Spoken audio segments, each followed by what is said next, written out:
Welcome to the T2 Hubcast. Join Martin, Dave, Spencer and guests as they discuss all things personal and professional development. The T2 Hubcast, brought to you by the People Performance People.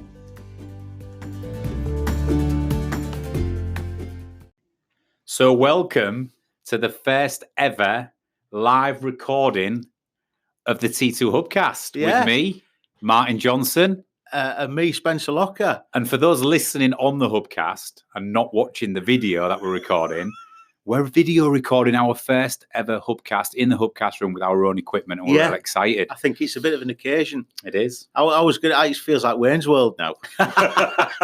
Thing is usually we make faces at each other and take the piss out of each other, but people can see us now. So we're going to have to be on. No, we're not going to have to be on our best behaviour. Well, our Dave's not here. No, Dave's not here. He makes up the three amigos. He's currently actually working for a living down in Newbury, delivering to a customer. So it's just me and you, Spence. Right, yeah. We haven't got any topic. Well, I think I'd like to introduce a topic if I may. Okay. Since we started doing this, I mean, since I've been working here for just short, year and a half. Is it really? Yeah, nearly 2 years. And how have you lasted this long? Well, who knows? Who knows? Fake it till you make it, eh? Yeah, great mentor once said that. Right, so I've been working here for a year and a half, so on and so forth, whatever. But the thing is, the developments that we've seen in that year and a half, not down to me, I hasten to add, but down to the progression of the company, working multinationally now, working across the world, actually working the other side of the world. The T2 Hub, which is a fantastic sort of resource that a lot of people are buying into. We've got different products, the Road to Social Mastery, there's the mental health. All these different things have sort of come in the last sort of year and a half. So there's been a bit of a journey. But having said that, I don't think anybody's actually, apart from the occasional magazine and possibly the occasional blogger or podcast, nobody's actually sat down and said, Martin Johnson, why? What's it all about? I mean, we know we get the Martin Johnson bloke who parks outside our house, come from Bransome, all the good stuff, all the stuff that we have when we do delivery. But properly, why? Yeah. Come on, give us a little bit more detail. Tell us a bit about the journey. Well, I guess you know me well, as does everybody else who works here, as do the customers, etc. I'm slightly hyperactive, slightly being the word. Ever so slightly hyperactive. Yeah. I have a bit of a mentality of, and I've said this before, Spence, I have a bit of a mentality of, if something isn't growing, it's dying. And I sort of always taken that philosophy with me in business. Right. Yeah. I.e., it's all right creating products and services, gathering a small team, getting yourself a handful of customers and being in business. But if you're not constantly evolving, challenging, questioning, creating, then you're dying. It's the first day of dying if you're not continuing to grow. So I guess I've always had this mentality of it's not enough. We say it out there on the floor. We have a really good month, or we win 10 new customers, or we onboard a new customer to the hub, and we celebrate and have a joke, and then I say, but it's not enough. And there's a little tongue-in-cheek joke there, but there's also that mentality of you've got to evolve, you've got to grow, otherwise it's the first day of you starting to die, if that makes sense. I know that sounds like a grim phrase to say, but it's just my mentality, and I guess in business, it pays off for me. In business, it pays off because we constantly strive, innovate, and evolve. Yeah. In your personal life, if it goes to the extreme, sometimes you don't take time just to sit in the here and now and experience and appreciate what you've got. Yeah. Which, believe me, my wife is working hard on telling me, on showing me that. So I guess that if that answers your question, that's probably why. I suppose it's like it's sort of the shark analogy, isn't it? The shark's always moving. When the shark stops moving, it dies. Yeah. And I know it's one of those sort of potentially you could see that analogy coming out, and I know they always use aggressive animals, don't they? When you look at your motivational posters and your sayings and all that, it's lions and eagles and sharks. Yeah. Nobody's got a motivational saying about hedgehogs. Yeah. I think Well, do you know what? Talking about animals, there's a great analogy that I've heard on a video or on a podcast or something before, and I heard it really early on when I started to get into personal development myself. But have you ever heard of the lobster analogy? The lobster story? I may have done, but go on, enlighten me. The lobster story is one of these classic analogies, metaphors, but it sort of makes a salient point. And I don't often sort of embrace and like these types of stories, but this one really sort of hit a nerve with me. And it was talking about the lobster's journey from being sort of, what do you say, born? Is a lobster born? Well, right? But a lobster's journey through life, they start off as a very small lobster. Now, a lobster underneath the shell is a very squishy, vulnerable, could probably be eaten at any point type of creature. Okay. But the hard shell, as we know, gives it its protection and its home and its security. But the analogy goes that as the lobster grows, feeds and evolves and grows, it starts to become, the space in the shell starts to become, Small, scarce. Yeah. And as the lobster keeps evolving and growing, it fills the shell and it gets to a point where it doesn't fit anymore.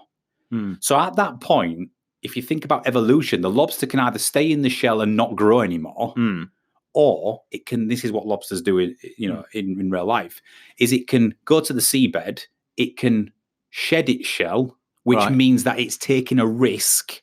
It's becoming exposed and vulnerable I get that. for a period of time till it creates a new, bigger shell, which allows it to continue to grow. Right. Does that make sense? Yeah.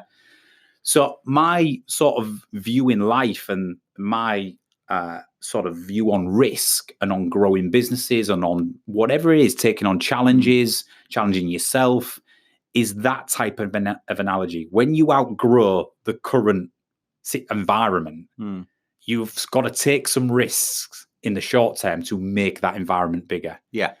And I think some people are quite happy to get to a certain size of shell and maintain that. But that, for me, is the first day that you start dying off. Right. Okay. I get that. So not, some people might be listening to this thinking, yeah, it's all well and good, but listen, it works for me. It works for us. Yeah. I mean, a part of this is I've got a great team around me like yourself and Dave and Katie and Claire and Lydia. We've got a great team who may not necessarily, by your own admissions, operate like that yourself. Well, yeah, definitely not. But you're quite happy to go with it if I operate like that. Yeah. And that commitment and contribution allows the next level or the next big thing to succeed if everybody buys into it. Yeah. So that's very much, I think, whether we've planned it or not, how we operate. So where do these genius ideas come from? And when I say genius, I'm not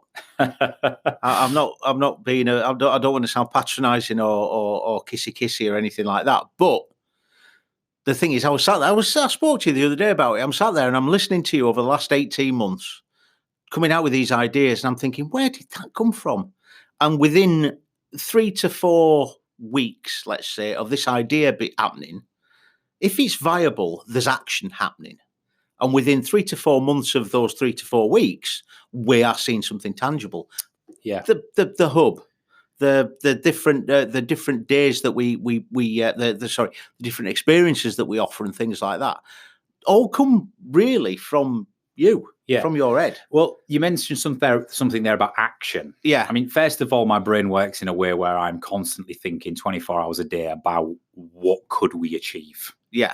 What could be possible? I mean, really bizarre. I mean, there's stuff in here that hasn't come out yet that we're going to embark on, right?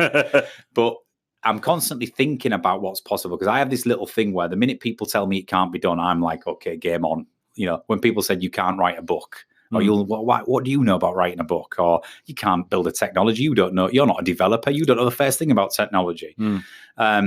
It just sort of triggers something in me that says it can be done. Right. It absolutely can be done with a bit of courage and a bit of thought process and the right people around you and a bit of time to understand what you're doing and research what you're doing. Yeah. So I think I have a little bit of that in me, but I think you mentioned something there that I am, if I was to summarize how I've navigated my way to this point in business, it's I take massive action.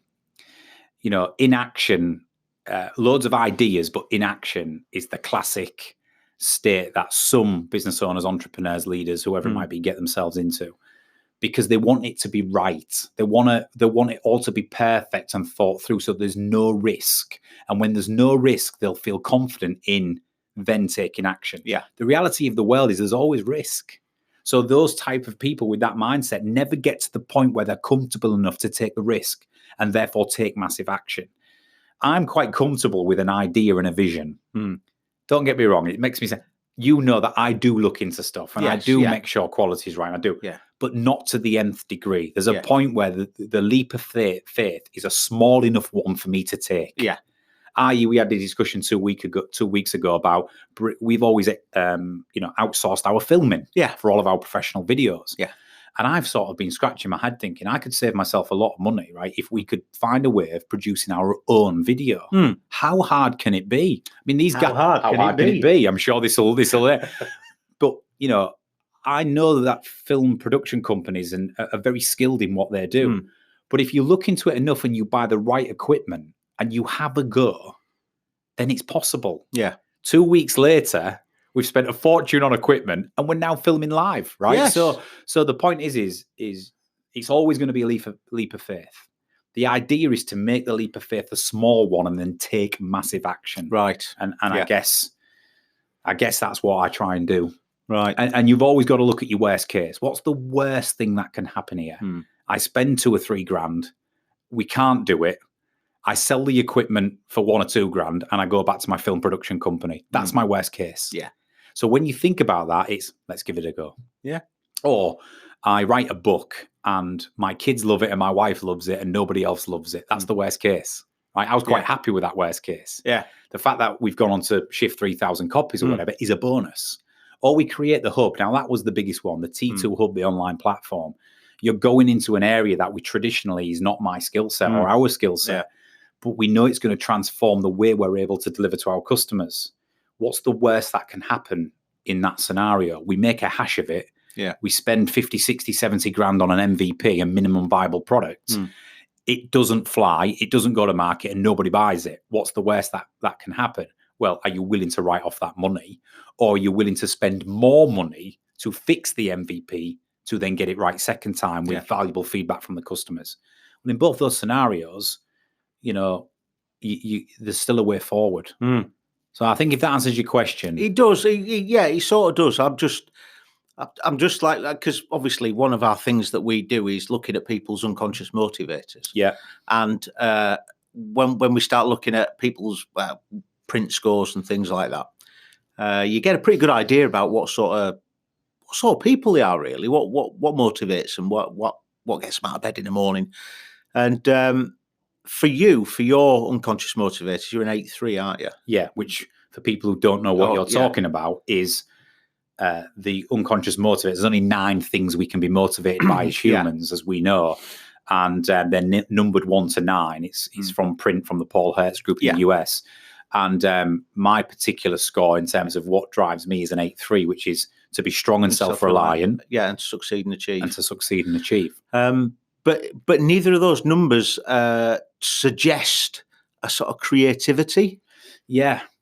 But maybe, is it creativity or is it just thinking outside the box? I don't believe this you've put me on the spot there, but it's a really good question.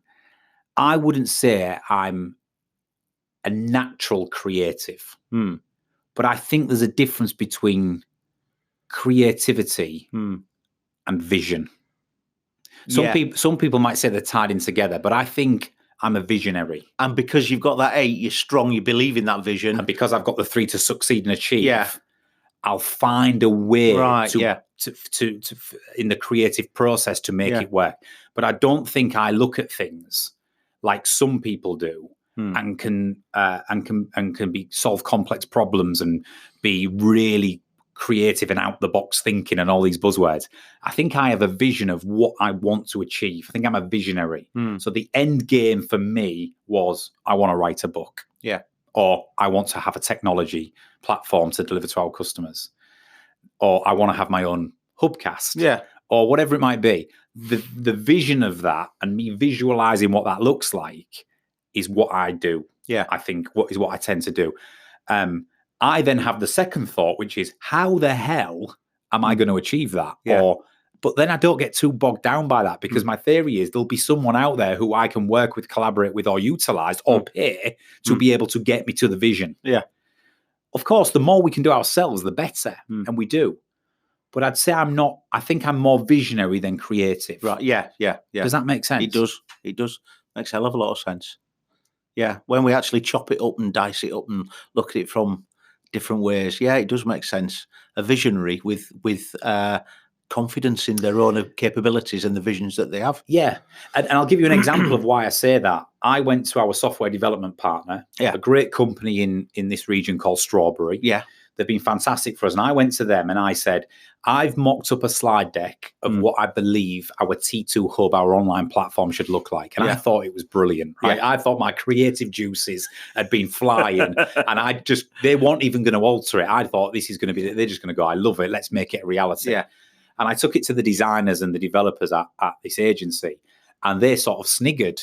And I said, what you sniggering at? And they said, no, it's okay. But what we will say to you is by the time we finish with the design, it's going to look completely different. And I'm like, what's wrong with mine? Right? This looks fantastic. And they just smiled it off. And anyway, 3 weeks later, they did their work. I went back and they presented the T2 Hub designs. And that's creativity. They designed something that I could never think about, and in a color scheme that I would never even imagine would suit our brand. And I think they're the creatives. But the initial thing was my vision. And actually, that if you're ever working with an agency or you're ever working on a product, good customers for an agency are the ones who know what they want. They know where they're heading in the end game and what it needs to do, and they get out the way and let the creatives do what they do best. And I think hopefully, I mean, if you spoke to our good friends at Strawberry, they might tell you a different experience of working with me when I'm on my high horse and driving deadlines, etc. But that's why I think it worked well. Good. As you said, collaboration.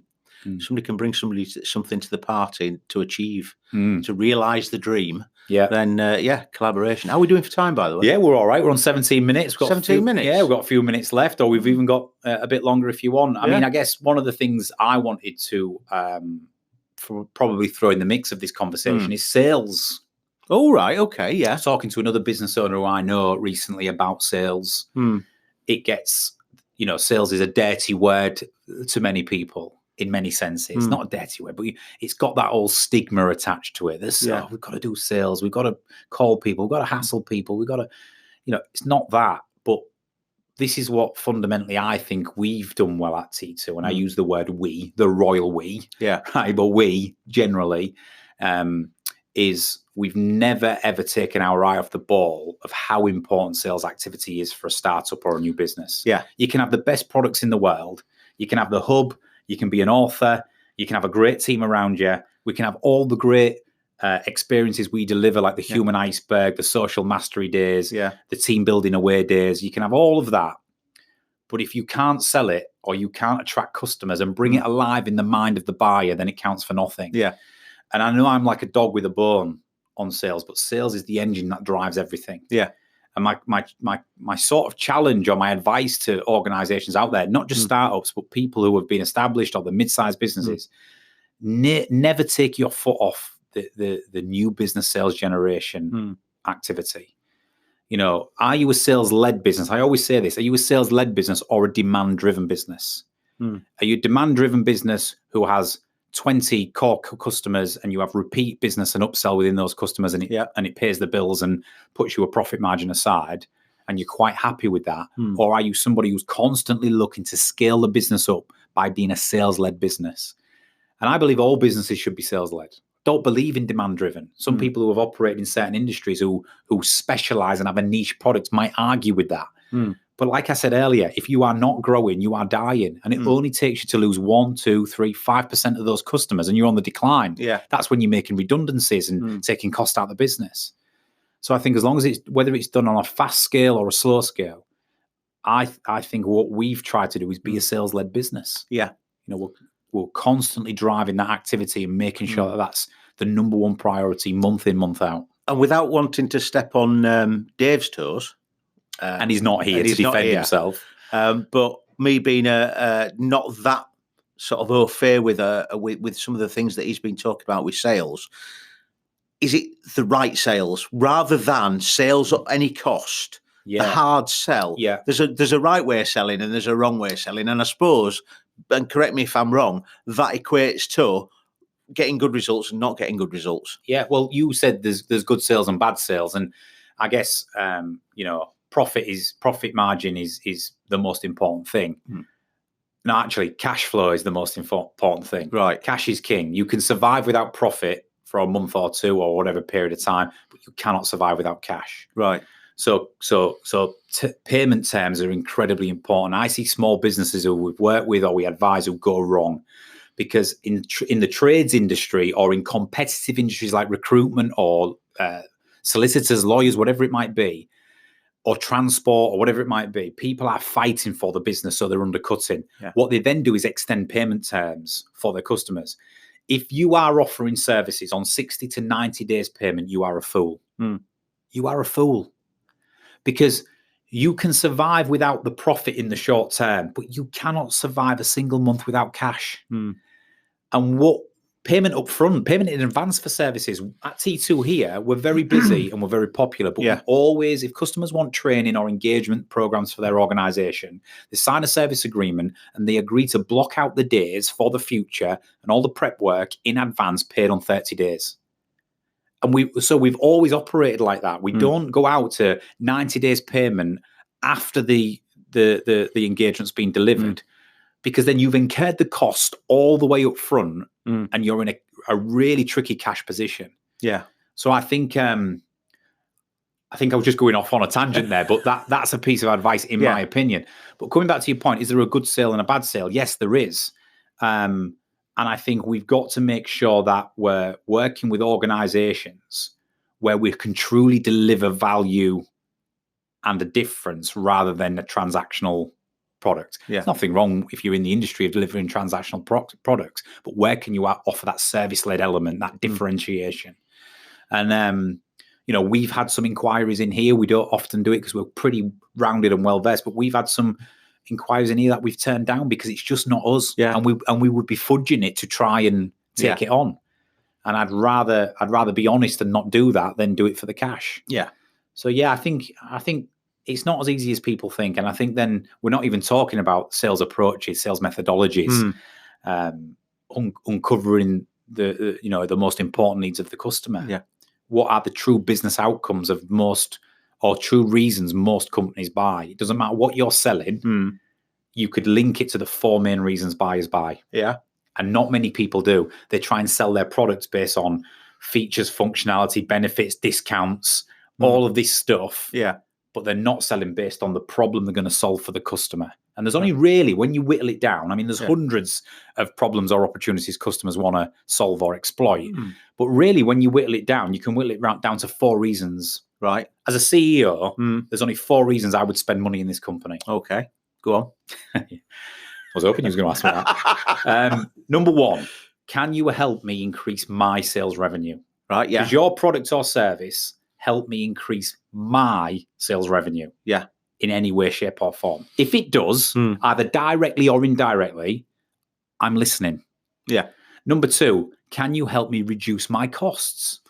The bigger you get as a business, the more it costs. Your overheads rise. You've got costs are as important as the sales. Yeah. It's all right selling more, but if it's costing you a fortune. So number 2, can you help me reduce my costs, become more operationally efficient? Yeah. If your product or service can, directly or indirectly, I'm listening. Number 3, can you help me wow my customers or deliver better products and services to my customers? Yeah. If your product or service directly or indirectly helps me do that, I'm listening. Yeah. And the 4th and final reason that people will part with their hard-earned cash and their profit is, can you help me engage or develop my people? Does your product or service help me and my people be better at what they do and more productive? Right. The 4 reasons buyers buy, they're business outcomes. They're on the agendas of CEOs, MDs, directors. Yeah. Can you help me make more money? Can you help me reduce my costs? Can you help me wow my customers and deliver better products and services to my customers? Or can you help me retain, engage, or develop my people? 4 big reasons that buyers buy. I mean, you've got some other things like expansion into new markets and new product research and development, but they can all link into those 4. Yeah. And what salespeople make the mistake of is they don't feel comfortable in having business-led discussions like that because they don't understand it. Right. Companies don't train their salespeople on how an organization works and what an organizational structure looks like and what's truly on the agendas for executives. So they go in, they have product-led discussions. This is what we do. This is how we do it. This is our pricing. This is the product. They're having a product-based discussion, not a business-led discussion. Because the minute you understand that company is trying to save 10% year on year or double the size of their organization, or they've got a huge capability gap in their employees, the minute you can latch onto that's a true critical business issue. All you've got to do is go on that mission of discovery and link back to how your company, your product or service can help them fix their number one priority. Right. That's the key to it. And there's a little bit more to it than that. What we're going to say, yeah. But I would implore organizations out there, no matter how small you are, to have business-led conversations. Yeah. When we have a meeting, you've been in them with us, Spence, we never say, right, so, we're T2 and we deliver leadership training and we have the T2 hub and we have this and we have that. We don't do that. No. We sit in front of a customer and we build rapport, we understand the social sciences, and then it's a case of going on that mission of discovery. So where have you come from? Where are you heading? What are you trying to achieve? Who's responsible for that? Yeah. Where are you now? What's your current plan on how you're going to fix that? Right? All of these questions, open and probing questions that uncover the true goal that the business is trying to achieve. Customer requirements at the end of the day. Then we can start to link it back to what we could potentially do at that time. Yeah. To help them solve it. And again, it's quality focused rather than quantity focused, isn't it? Yeah. So bloody else, you've got me going back into my old sales days and my absolutely. But I worked for an amazing company called Gartner. Yeah. And I worked for a few companies before that, one in particular where you got scripts and sales training and all the rest of it. And it was okay. But I went to Gartner and I'd never had development like it. I was qualified in value selling, in NLP and all of this stuff that allowed me to understand how to effectively get the best out of or understand what customers want and progress a partnership. That's the word, a partnership, not a transactional sale. Right. And I think that put me in good stead when I started here at Trans2. Cool. Good stuff. Excellent. Well, I think that's a good start. I was going to say we've got 2 minutes left. There's a lot more we can talk about in future.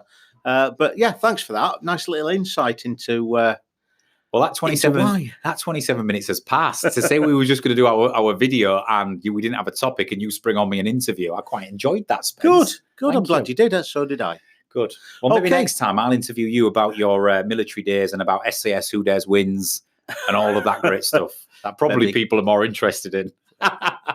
No. Deal? I'm interviewing you next. Okay, yeah, fair enough then. Good. Yeah. Awesome. All right, so end of the post. Well, you do your bit. You've got it in front of you. Well, because the people are listening to this and not watching this, we better do the wrap up, haven't we? Yeah. So that concludes this Hubcast. Yes. And we enjoyed it. We'll post it on the Hub for people to listen to. I'm sure we're going to post it to social media for the social media to watch. And we'll be back shortly with another T2 Hubcast. Spencer Locker, thank you very much. Martin Johnson, thank you very much.